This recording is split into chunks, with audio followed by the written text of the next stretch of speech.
మిద్దె తోట ఎందుకు చేయాలి? మిద్దె తోట అంటే టెర్రస్ గార్డెన్ మనం ఎందుకు చేసుకోవాలి? ఇంటి పైకప్పు మీద మనం టెర్రస్ గార్డెన్ ఎందుకు చేసుకోవాలంటే, చాలామందికి తెలుసు, మార్కెట్లో మనకు దొరుకుతున్న కూరగాయలు, పండ్లు, ఇతర ఆహార ధాన్యాలు అన్నీ కూడా విపరీతమైన పురుగు మందులు కొట్టి పండిస్తున్నారు. పురుగు మందుల్లో ముంచి తీసినట్టుగా నిజానికి వాటిని పండిస్తున్నారు. అది చాలా ఆ కూరగాయలు, పండ్లు, ఆహార ధాన్యాలు చాలా ప్రమాదకరమైన పదార్థాలు అయినాయి. వాటి వల్ల అవి తినటం వల్ల ఎన్ని రకాల జబ్బులు వస్తున్నాయో మనకు ఒకవైపు వైద్యులు చెప్తూ ఉన్నారు. సో అందువల్ల ఆ మార్కెట్లో దొరికే పురుగు మందుల కూరగాయలు, పండ్లను తప్పించుకోవడానికి మనకున్న మార్గం ఏమిటి? మిద్దె తోట చేసుకోవటం లేదా టెర్రస్ గార్డెన్ చేసుకోవటం. మన ఇంటి మీదనే మనకు కావాల్సిన కూరగాయలు, పండ్లు పండించుకోవటం. ఇవాళ పల్లెటూళ్ళలో కూడా కూరగాయలు పండించుకోవటం లేదు. కూరగాయలు పండించే వాళ్ళు వేరే ఉంటారు, మళ్ళీ కొన్ని గ్రామాలలో పండిస్తారు, కానీ అన్ని గ్రామాలలో వాళ్ళు కొనుకొచ్చుకునే పాలు, కూరగాయలు కూడా చాలా గ్రామాలలో కొనుక్కొని తింటున్నారు. ఏదో ఒక ప్రధానమైన పంట పండించుకోవటం, మిగతా ఆయన కొనుక్కొని తినటం. సో అట్లా చేస్తున్నారు. తర్వాత ఇవాళ పల్లెటూళ్ళలో కూడా దాదాపు అన్ని డాబా ఇండ్లు అవుతున్నాయి.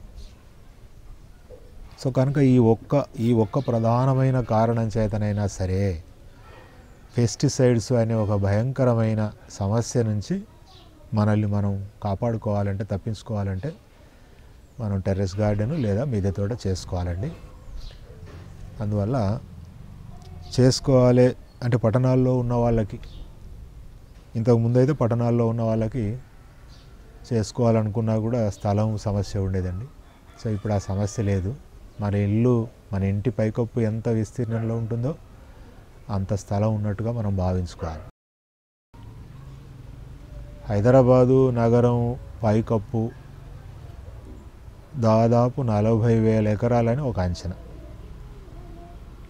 40,000 ఎకరాలని కనుక మనము ఈ విధంగా మా మిద్దె తోటలాగా మనం సాగులోకి తీసుకురాగలిగినట్టయితే ఇవాళ హైదరాబాద్ ఎదుర్కొంటున్న చాలా సమస్యలకు పరిష్కారం దొరుకుతుంది.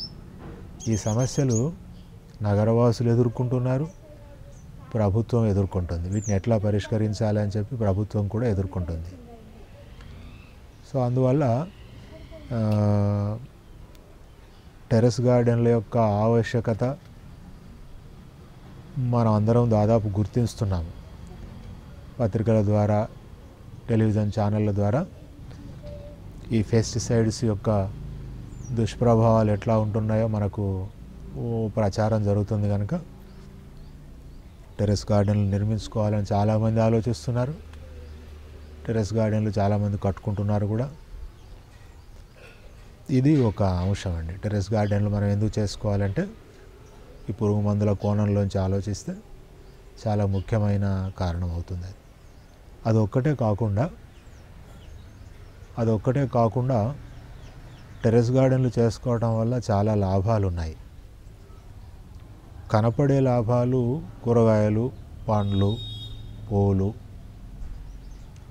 మిగతా మనకి ఆహార పదార్థాలుగా వాడే అల్లము, వెల్లుల్లి ఇలాంటివి కూడా మనం పండించుకోవచ్చు. సరే, వరి లాంటి మనం ధాన్యాన్ని అయితే మనం టెర్రస్ల మీద ఇప్పుడు పండించలేం, కానీ సరిపోదు. కానీ ముఖ్యంగా కూరగాయలు చాలా ఆకుకూరల మీద కూడా విపరీతమైన పురుగు మందులు కొడుతున్నారు. కరివేపాకు, కొత్తిమీర మీద కూడా పురుగు మందులు కొడుతున్నారు. ఒక్క పురుగు మందు కొట్టడం లేదు, వారం విడిచి వారం ఒక మందులో ఇంకో మరికొన్ని మందులు, సపోర్టు మందులు కూడా కలిపి పురుగు మందులు కొడుతున్నారు. పురుగు మందులు పైర్ల మీద చల్లడమే కాకుండానండి, ఇప్పుడు కలుపు నివారణ పేరు మీద భూమిని కూడా కలుపు మందులతో తడుపుతున్నారు. దాదాపు భూమిని అంతా కూడా కలుపు మందులు, అవి కూడా పురుగు మందులే, విషాలే. ఆ మట్టిని కూడా పురుగు మందులతో తడుపుతున్నారు. ఒకప్పుడు అయితే కేవలం పైర్ల మీద స్ప్రే చేసేవాళ్ళు పురుగు మందులు. కనుక చాలా ప్రమాదకరమైన పరిస్థితుల్లో ఉన్నాం మనము. సో అందువల్ల మనం ఈ టెర్రస్ గార్డెన్లో మన కుటుంబానికి సరే 4 కుటుంబ సభ్యులు, 6 కుటుంబ సభ్యులు ఉన్న వాళ్ళైనా సరే వాళ్ళకు సరిపడా కూరగాయలు, పండ్లు మనం టెర్రస్ల మీద పండించుకోవచ్చు. అందుకు ఉదాహరణ మా టెర్రస్ గార్డెన్ మీరు చూస్తుంటారు. ఇప్పుడు మీరు చూశారు. ఈ టెర్రస్ గార్డెన్ ఆరంభించింది 7 సంవత్సరాల క్రితం ఆరంభించామండి. 7 ఏళ్ల క్రితం నేను గోదావరిఖని నుంచి ఇక్కడికి నారపల్లికి మారాను. హైదరాబాద్లో నారపల్లి ఇది. ఇక్కడికి మారాను, నేను ఇల్లు కట్టుకోవడం ఆరంభించాను. నాకు గత 30 సంవత్సరాలుగా గోదావరిఖనిలో సింగరేణి క్వార్టర్, నేను సింగరేణిలో పనిచేశానండి 27 ఏళ్ళు. సింగరేణి క్వార్టర్ల పక్కన నేను పెరటి తోట చేసుకునేవాడిని, నాకు కూరగాయలు నేను పండించుకునేవాడిని. నేను ఇక్కడికి హైదరాబాద్కు మారదామని అనుకున్నప్పుడు నాకు పెరటి తోట చేసుకోవడానికి స్థలం సమస్య ఎదురైంది. ఈ స్థలం సమస్యని ఎట్లా అధిగమించాలి? ఇంకొక ప్లాట్ కొని కూరగాయలు పండించుకోవాలా? ఓ 10 లక్షలైనా పెట్టాలి ప్లాట్కు. అంత డబ్బు పెట్టడం అనవసరం. ఇంటి మీద ఎందుకు మనము టెర్రస్ గార్డెన్ చేయకూడదని అనుకున్నాను. అంతకుముందు మనందరికీ తెలుసు, డాబాల మీద ఆడవాళ్ళు ఏవో కనకాంబరం పూల మొక్కలు, ఏవో గులాబీ మొక్క అట్లాగా పగిలిపోయిన కుండ పెంకులోనో, రంజన్లోనో, పాత బకెట్లోనో పెంచుకోవటం మనం అందరం చూసాం కదా. దాన్ని పూర్తి స్థాయిలో టెర్రస్ గార్డెన్ ఎందుకు చేసుకోకూడదని నేను అనుకున్నాను. నేను మా ఇల్లు కడుతున్నప్పుడు ఈ బిల్డరు ఆయన ఇంజనీర్ కూడా, బిల్డర్కి ఇచ్చిన నేను వెంట ఉండి కూడా నేను వెంట ఉన్నాను కట్టించుకుంటప్పుడు. ఆయన శంకర్ అని బిల్డరు, ఇంజనీరు. నేను ఆయన అడిగినాను, ఈ బిల్డింగ్ మీద టెర్రస్ గార్డెన్ కట్టుకుంటే ఏమి ప్రమాదం లేదా అన్నప్పుడు, ఏం ప్రమాదం ఉండదు, మేము అంత పెద్ద వాటర్ ట్యాంకు ఒక బీమ్ మీద కడుతున్నప్పుడు మీరు ఈ పాటి మడిని మీరు కట్టుకోవటం వల్ల ఏం ప్రమాదం లేదు, మీరు కట్టుకోవచ్చు అని అన్నాడండి. సో నేను ఆయన మాటను నమ్మి ఈ మడులు కట్టించుకున్నాను దీని మీద. సో అందువల్ల ఇక్కడ ఈ స్థలం కొరతను అధిగమించడానికి నేను అట్లా టెర్రస్ గార్డెన్ ప్లాన్ చేసుకున్నాను. కాకపోతే గత 35 ఏళ్ళుగా నేను పెరటి తోట చేస్తున్నాను. అంతకుముందు మాది వ్యవసాయ కుటుంబం, వరంగల్ జిల్లా చిట్యాల మండలం వెల్లంపల్లి మాది. వ్యవసాయ కుటుంబంలో పుట్టినవాడిని, నేను వ్యవసాయం చేస్తూ పెరిగినవాడిని. 16 ఏళ్ల దాకా నేను వ్యవసాయంలోనే ఉన్నాను.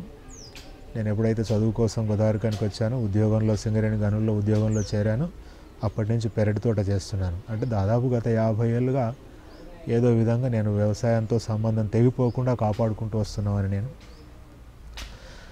నేనెందుకు ఇది వ్యాపకం మొదట్లో నేను ఇది పెస్టిసైడ్స్ వైపు నుంచి ఆలోచించి పెరటి తోట పని చేపట్టిన. రెండవది అదొక మంచి వ్యాపకం. మనకి ఎన్ని బెనిఫిట్స్ ఉంటాయి టెర్రస్ గార్డెన్ చేయటం వల్ల లేదా పెరటి తోట చేయటం వల్ల అంటే టెర్రస్ గార్డెను లేదా పెరటి తోట అంటే ఏమిటి? ప్రకృతి. మనం ప్రకృతికి దూరమై పలు వ్యాధులకు దగ్గరైనాం అనేది నా అవగాహన.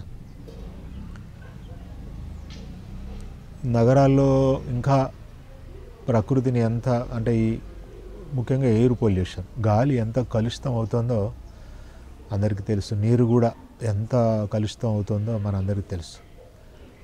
ఎంత టెంపరేచర్ పెరిగిపోతుందో మనకు తెలుసు. నగరాలలో ఎంత టెంపరేచర్ పెరిగిపోతుందో తెలుసు. ఎంత ట్రాఫిక్ పెరిగిపోతుందో తెలుసు.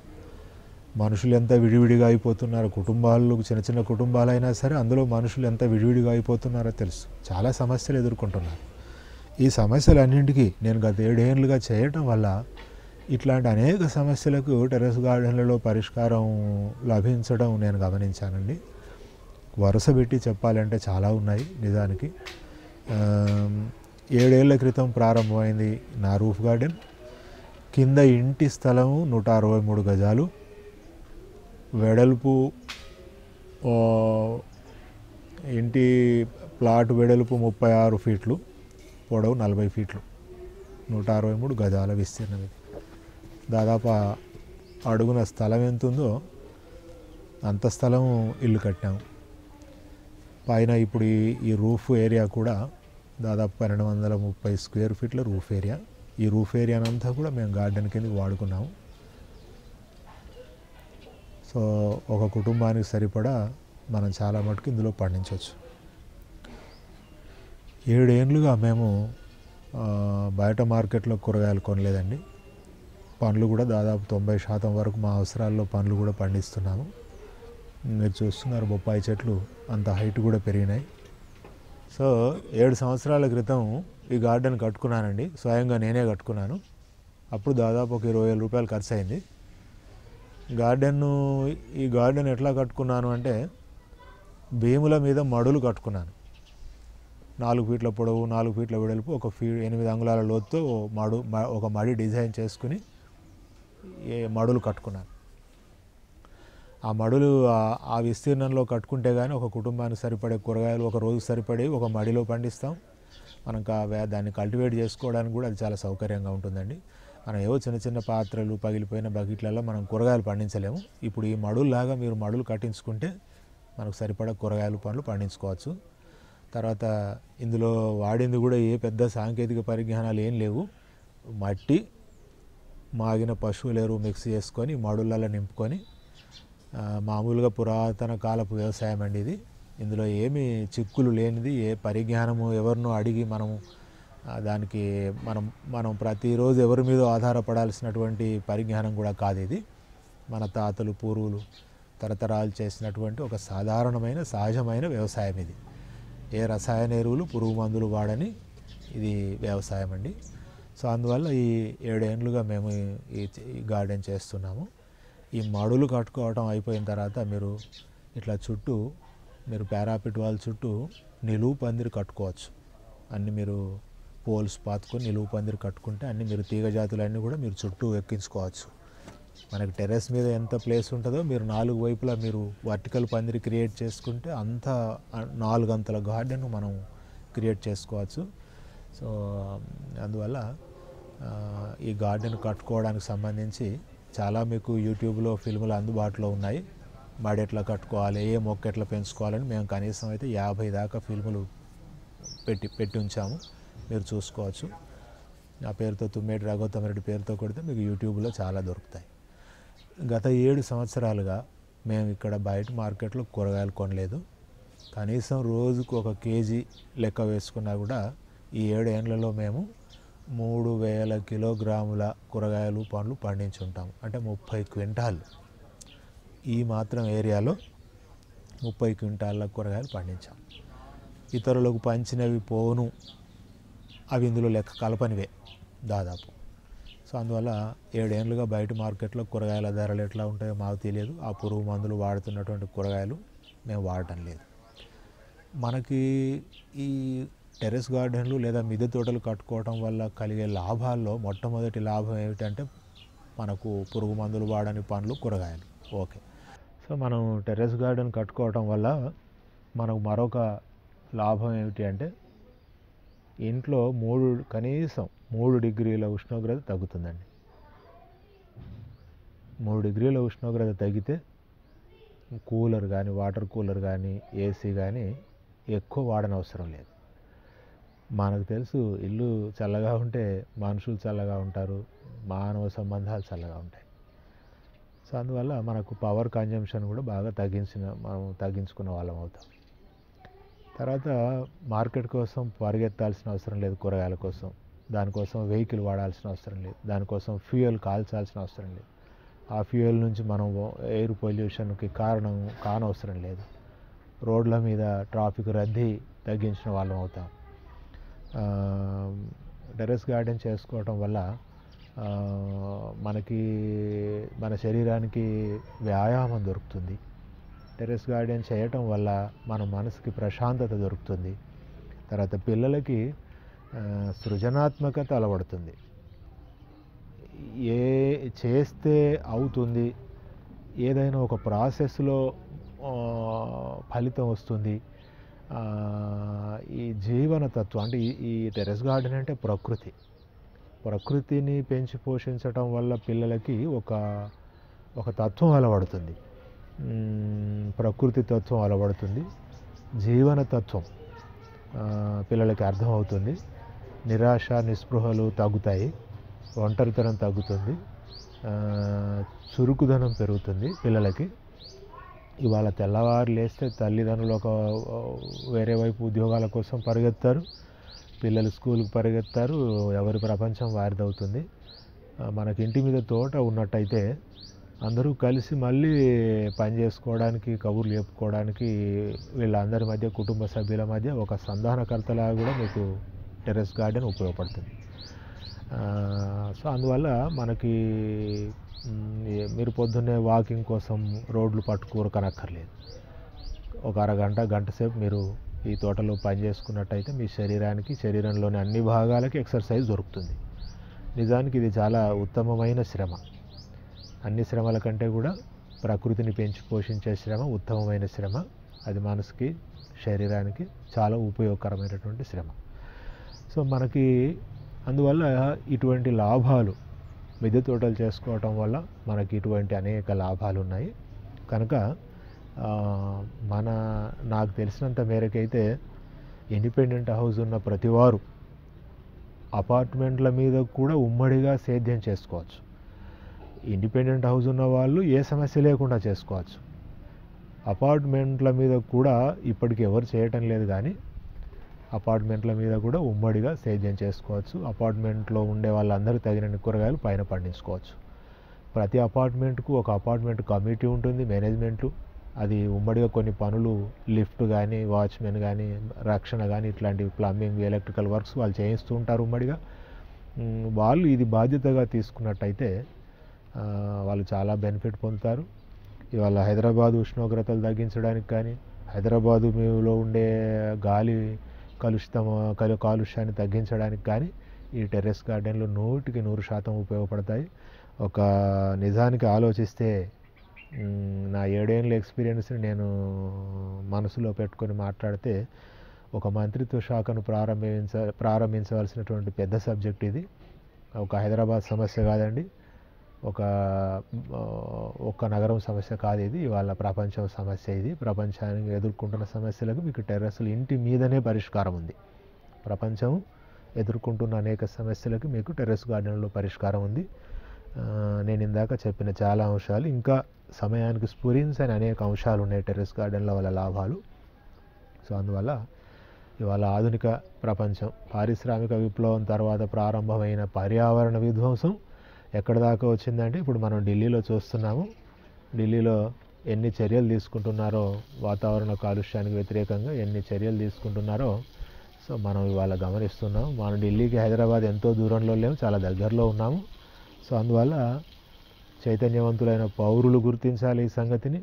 ప్రభుత్వాలు కూడా ఇట్లాంటి వ్యక్తులు చేస్తున్న కృషిని గుర్తించి, ప్రభుత్వం కూడా ఇప్పుడు ఉద్యానవన శాఖ ద్వారా కొంచెం ప్రయత్నం చేస్తున్నారు టెర్రస్ గార్డెన్లు పెట్టుకోవడానికి. అది ఏమాత్రం సరిపోదు, అది సముద్రంలో కాకిరెట్ట లాంటిది. వాళ్ళు ఏదో ఒక 50 యూనిట్లు 50 మందికో 100 మందికో ప్రతి సంవత్సరం ఇస్తున్నట్టుంది.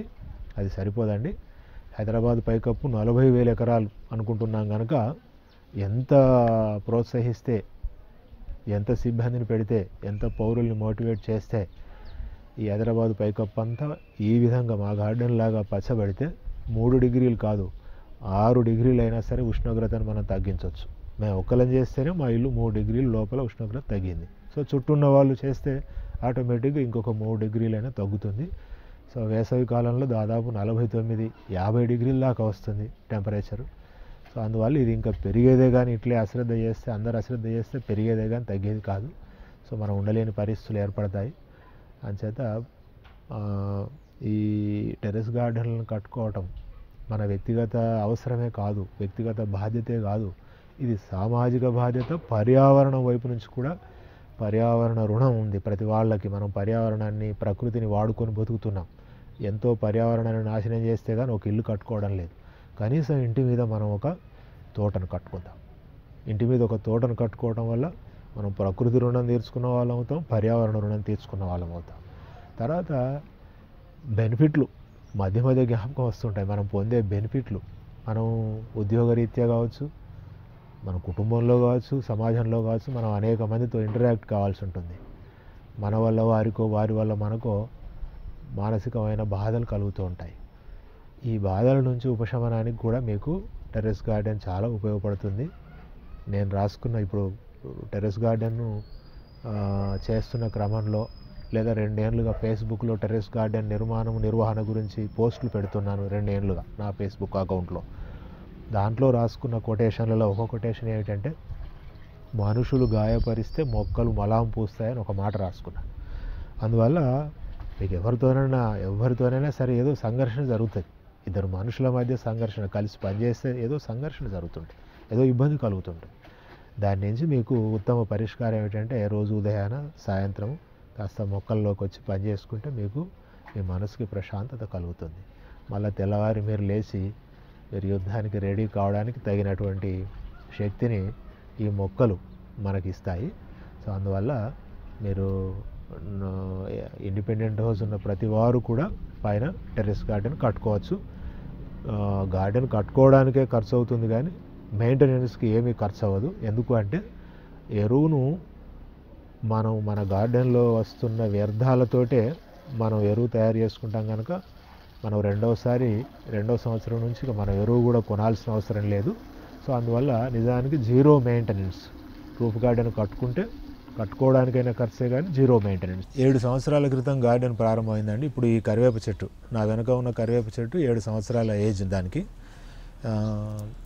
7 ఏళ్ళ నుంచి గార్డెన్ చేస్తున్నా కూడా గత 2 ఏళ్ళుగా ఈ గార్డెన్ బయట ఎక్స్పోజ్ అయింది, పత్రికల్లో కానీ ఛానల్లో కానీ ఎక్స్పోజ్ అయింది. గత 2 ఏళ్ళుగా నేను ఫేస్బుక్ అకౌంట్ ఓపెన్ చేసి ప్రతిరోజు గార్డెన్ ఎట్లా కట్టుకోవాలి, ఎట్లా నిర్వహించుకోవాలని చెప్పి రోజు 6 డజన్ పోస్టులు పెడతాను పొద్దున. అంటే నేను ఈ గార్డెన్లో ఏ రోజు పొద్దున ఏం పని చేస్తానో కిందికి వెళ్ళి దానికి సంబంధించి ఫోటోతో సహా నేను లిటరేచర్ రాసి పెడుతున్నాను.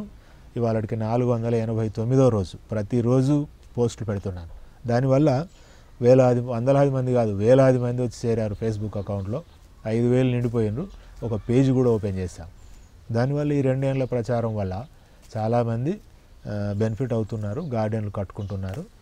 ఇక్కడికి గత 2 ఏళ్ళలో వచ్చి చూసిన వాళ్ళు ఈ గార్డెన్ 2 రాష్ట్రాల నుంచే కాకుండా విదేశాల్లో స్థిరపడ్డ తెలుగు వాళ్ళు కూడా హైదరాబాద్కి వచ్చినప్పుడు కూడా వచ్చి గార్డెన్ చూస్తున్నారు. అట్లా చూసిన వాళ్ళు కనీసం మేము 500 మంది అభిప్రాయాలు సేకరించి ప్రతిరోజు ఒకరి ఫోటో, ఒక అభిప్రాయాన్ని కూడా మేము ఫేస్బుక్లో వేస్తున్నాము. ఇంకొక 500 మంది అభిప్రాయాలు మేము సేకరించలేకపోయాను. ఎందుకంటే అది అంతకుముందు 5 ఏళ్లలో వచ్చిన వాళ్ళని మేము ఫోటోలు తీయలేదు, అభిప్రాయాలు సేకరించలేదు. ఈ 2 ఏళ్లలో వచ్చిన వాళ్ళవే దాదాపు మేము రికార్డ్ చేసిన 500 మంది అభిప్రాయాలు. అన్ని దినపత్రికలు, ఛానళ్ళల్లో కూడా ఈ గార్డెన్ గురించి బాగా కవరేజ్ చేశారండి. సో దానివల్ల వేలాది మంది మనం ఛానళ్ళల్లో చూస్తేనైతే లక్షలాది మంది ఈ టెర్రస్ గార్డెన్ గురించి చూస్తున్నారు, కోరుతున్నారు, అందరూ కట్టుకోవాలని చాలా ఇచ్చేస్తున్నారండి. మేము ఇప్పుడు ఒకవైపు ఫేస్బుక్లో నేను ప్రచారం ఒకవైపు చేస్తూనే వీటికి వస్తున్న ఈ చీడపీడలకు సంబంధించినటువంటి మేము పరిష్కారాలు చెప్పడానికి కూడా రూఫ్ గార్డెన్ చీడపీడలని ఒక వాట్సాప్ గ్రూప్ను కూడా నడుపుతున్నాం సైమల్టేనియస్గా. ఈ 2 ఏళ్ళ ఫేస్బుక్ రచనలన్నింటినీ కూడా రైతు నేస్తం వెంకటేశ్వరరావు గారు మిద్దె తోట అని పెద్ద పుస్తకంగా, ఒక కాఫీ టేబుల్ బుక్ లాగా 200 పేజీలు కలర్ ఫోటోలతో సహా చాలా తెలుగు లిటరేచర్లో మిద్దె తోట సాహిత్యానికి నిజానికి ప్రారంభ పుస్తకం లాగా చాలా బాగా వేశారండి. సో అందువల్ల ఈ మిద్దె తోటలోంచి రకరకాలుగా మేము చేయగలిగినన్ని విధాలుగా ప్రచారం చేస్తూ ఉన్నాం. ఈ పల్లెటూళ్ళలో కూడా కట్టుకోవాల్సినటువంటి పరిస్థితులు ఏర్పడ్డాయండి. పల్లెటూళ్ళ వాళ్ళకు కూడా ఇవే సమస్యలు ఉన్నాయి. సో నగరాల వాళ్ళకు సంబంధించి కూడా ఇవే సమస్యలు ఉన్నాయి. అందువల్ల మేము ఫేస్బుక్లో నేనైతే బాధ్యతగా నేను ప్రచారం చేస్తున్నాను. చాలామంది సహకరిస్తున్నారు కూడా. అదే ఇప్పుడు చిన్న చిన్న పాత్రలు, పగిలిపోయిన బకెటలు, లేకపోతే వీటిలల్లా పూల మొక్కలు అంటే ఏవో పండించుకోవచ్చు కానీ మనం కూరగాయలు పండించలేము, పండ్ల మొక్కలు పెట్టి పండించలేము. దానికి మేము ఒక నమూనా మడి నిర్మాణం చేసాము. మేము ఆ మేరకి అన్ని మడులు కట్టుకున్నాము. అది 4 ఫీట్ల పొడవు, 4 ఫీట్ల వెడల్పు, ఒక ఫీటు లోతు. మా అయితే 8 అంగుళాల లోతే ఉన్నాయి, నేను ఫీట్ అని చెప్తున్నాను. ఇప్పుడు మనం అట్లా మడులు కట్టుకోవాలి. దీనికంటే ముందు ఏమిటంటే అసలు టెర్రస్ మీద గార్డెన్ కట్టుకుంటే టెర్రస్కి ఏమన్నా ప్రమాదం జరగదా, పైకప్పు ఏమన్నా ఉరవదా, ఇల్లు కురవదా అని చెప్పి అడుగుతూ ఉంటారు. అది ఏమీ ఉరవదండి. మన గార్డెన్ వల్ల మటుకు ఏమీ ఈ పైకప్పు ఉరవదు. నాసిరకం రూఫు అయితే అది ఎట్లాగో ఉరుస్తుంది. దానికి మనం ఏం చేయలేము. గార్డెన్ దాని మీద కట్టుకోకుండా మనం ఇంకొక అంతస్తు వేసుకొని దాని మీద అయినా కట్టుకోవాలి. కానీ మనం మామూలుగా ఒక ఏడాది తిరిగితే, ఇల్లు కట్టుకున్న తర్వాత ఏడాది తిరిగితే దానికి ఏమీ ఉరవలేదు అనుకుంటే అది ఉరవదు, స్టాండర్డ్ రూఫే అనుకోవాలి. తర్వాత ఇంత బరువు వేస్తే, ఇల్లుకు బరువు వేస్తే ఏమి అవ్వదా అంటే కూడా ఏమి అవ్వదండి. మనకు ఒక స్క్వేర్ ఫీట్ రూఫ్ 3.5 క్వింటాల బరువు ఆపుతుందని ఇంజనీర్ అన్నాడు, మా బిల్డింగ్ ఇంజనీర్ అన్నాడు. సో కనుక మీకు గార్డెన్ బరువు ఏమి పెద్ద బరువు కాదు గార్డెన్కి. తర్వాత ఈ మడులు కూడా మేము ఎక్కడ కడుతున్నామంటే భీముల మీద కట్టుకుంటున్నాం. మీ అందరికీ తెలుసు, కాలమ్స్ అండ్ బీమ్స్ మీద మనము ఆర్సీసీ బిల్డింగ్ నిర్మాణాలు చేస్తూ ఉంటారు. ఆ భీముల మీద ఈ ప్రధానమైన మడులన్నీ కూడా భీముల మీద కడుతూ ఉన్నాము. ఆ మడి అడుగు భాగంలో కూడా మేము ఒక బిల్ల పోసి ఆర్సీసీ బిల్ల ఇలాగా 4 ఫీట్ల పొడవు వెడల్పు ఉన్న 1 అంగుళంన్నర మందం ఉన్నటువంటి ఆర్సీసీ బిల్లను సిమెంట్ బిల్ల పోసి మడి కింద వేసి ఆ మడి కడుతూ ఉన్నాం కనుక మీకు మట్టి కానీ నీటి పదను కానీ అసలు మీకు రూఫ్కు టచ్ అవ్వదు. మన గార్డెన్ వల్ల ఒక్క నీటి సుక్క కూడా మీకు రూఫ్కు టచ్ అవ్వకుండా మనం ఒక డ్రైనేజ్ పైప్ లైన్ వేసి మనము జాలి దగ్గర మనం డ్రైనేజ్ పైప్ లైన్కి మనం కలుపుకోవచ్చు. సో అందువల్ల ఈ మడులు కట్టుకోవడంలో జాగ్రత్తలు కనుక తీసుకున్నట్టయితే ఇల్లుకి ఏం ప్రమాదం కాదు. అట్లా మడులు కట్టుకోవడం వల్లనే మనకు సరిపడ కూరగాయలు మనం పండించుకోగలుగుతాం. మనం ఈ మడులల్లో ఎర్రమట్టి 2 వంతులు లేదా 3 వంతులు ఎర్రమట్టి, 1 వంతు మాగిన పశువుల ఎరువు అంటే చివికిన పశువుల ఎరువు, మేకలు గొర్రెలు ఎరువు ఏదైనా సరే, కోళ్ళ ఎరువు అయినా సరే, ఈ కంపోస్టు ఎరువులలో ఏదైనా ఒక ఎరువు తీసుకొని మన మట్టి మిక్స్ చేసుకొని మడులు నింపుకోవాలండి. దీని తర్వాత మనకు విత్తనాలది కూడా సమస్య. మార్కెట్లో దొరుకుతున్న అవి హైబ్రిడ్ విత్తనాలు ఉన్నాయి. హైబ్రిడ్ విత్తనాలు అంటే రైతులకు అమ్మే పెద్ద ప్యాకెట్లు అన్నీ పర్వాలేదు, బాగానే ఉంటాయి. కానీ చిన్న చిన్న ప్యాకెట్లలో సరిగా అవి మొలిస్తే కాయవు, ఇట్లాంటి సమస్యలు ఉంటున్నాయి. అయితే దేశీయ విత్తనాలను కూడా మనం వాడుకోవచ్చు. ముందు ఏ విత్తనాలు దొరికితే అవి వాడుకొని నెమ్మది మీద మీరు కొన్ని దేశీయ విత్తనాలు కూడా సేకరించుకోవచ్చు. మనం సరిపడా ఎరువు పోస్తే మీరు ఏ విత్తనాలు వాడుకున్నా కూడా క్రాప్ బాగానే వస్తుంది. దొరికితే దేశీయ విత్తనాలు నెమ్మది మీద సేకరించుకొని మీరు దేశీయ విత్తనాలు కూడా వాడుకోవచ్చు. అప్పటిదాకా మీరు హైబ్రిడ్ విత్తనాలను కూడా వాడుకోవచ్చు. ఇప్పుడు మేము ఇందులో ఈ గార్డెన్లో దాదాపు అన్ని రకాల కూరగాయలు పండిస్తున్నాము. దేశీయ విత్తనాలకు వస్తే రామములక, చెమ్మ అంటే ఆంధ్ర వైపు తమ్మ అంటారు, చెమ్మ, నేతిబీర, తర్వాత తోటకూర, సో అన్ని రకాల ఆకుకూరలు. సో మనకి పుదీనా, తీగ బచ్చలి, ఇది తీగ బచ్చలి అండి, ఇది దేశీ తీగ బచ్చలి. సిలోను బచ్చలి అంటే దుంప బచ్చలి, పాలకూర, చుక్కకూర, సో ఇట్లాంటి అన్ని రకాల ఆకుకూరలు ఇక్కడ పండిస్తున్నాము. పళ్ళకు సంబంధించి కూడా పళ్ళ మొక్కలు కూడా మేము అన్ని రకాల పళ్ళ మొక్కలు వేసాము. బొప్పాయి అయితే చాలా ఎక్కువ వస్తుంది, బాగా ఎక్కువ వస్తుంది. అన్ని రకాల పళ్ళ మొక్కలు కూడా పండించుకోవచ్చు. కనీసం 20 ఫీట్ల హైట్ ఉన్న బొప్పాయి మొక్కను చూశారు మీరు ఈ గార్డెన్లో. అందువల్ల మనం భూమి మీద పండిస్తున్నటువంటి అన్ని కూరగాయ మొక్కలు, అన్ని పళ్ళ మొక్కలు కూడా మనం దీని మీద పండించవచ్చు. అన్ని తీగ జాతులు మీరు ఇట్లా వర్టికల్ పందిరి, పారాపిట్ వాల్ చుట్టూ వర్టికల్ పందిరి వేసుకోగలిగితే అన్ని తీగ జాతులను కూడా వర్టికల్ పందిరికి ఎక్కించుకోవచ్చు. మీకు కలిసి వస్తుంది బాగా. మనం ఈ టెర్రస్ మీద పందిరి వేస్తే నీడకు మళ్ళీ మొక్కలు అవ్వవు. అందువల్ల టెర్రస్ మీద పందిరి వేయకుండా పందిరి నిలువుగా మనం పారాపిట్ వాల్ చుట్టూ వేసుకుంటే మీకు చాలా ఉపయోగపడుతుంది.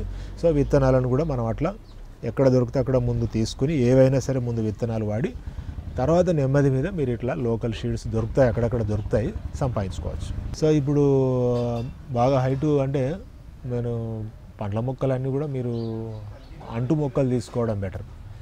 అంటు మొక్కలు అయితే ఎత్తు పెరగవు, గాలి దుమారాలకు పడిపోవు. కనుక అన్నీ మీరు హైబ్రిడ్ వాడడం మంచిది. దేశీ అవి తొందరగా కాస్తాయి, ఎత్తు తక్కువ పెరుగుతాయి. ఎరువులు ప్రత్యేకంగా మనం ఏమి రసాయన ఎరువులు వాడక్కర్లేదు. కేవలం మా పశువుల ఎరువునే నమ్ముకోవటము. పశువులు, గొర్రెలు, మేకలు, కోళ్ళు, ఏదైనా గుర్రాల పెంట అయినా సరే మనం అట్లాంటి ఎరువులు నమ్ముకోవటమే. అట్లాంటి ఎరువు సరిపడా భూమిలో ఉన్న మట్టిలో ఉన్నట్టయితే చాలా సారవంతంగా, చాలా ఆరోగ్యంగా పంటలు వస్తాయి. ఉద్యాన శాఖ ఒక 3,000 రూపాయలు లేదా 6,000 రూపాయల మెటీరియల్ని 3,000 రూపాయల సబ్సిడీ ఇచ్చి 3,000 రూపాయలు తీసుకుని ఇస్తుందని నేను విన్నాను. అయితే అది చాలా తక్కువ ఇస్తున్నారు వాళ్ళకి శాంక్షన్ చేసేది చాలా తక్కువ అవటం వల్ల ఇస్తున్నారు.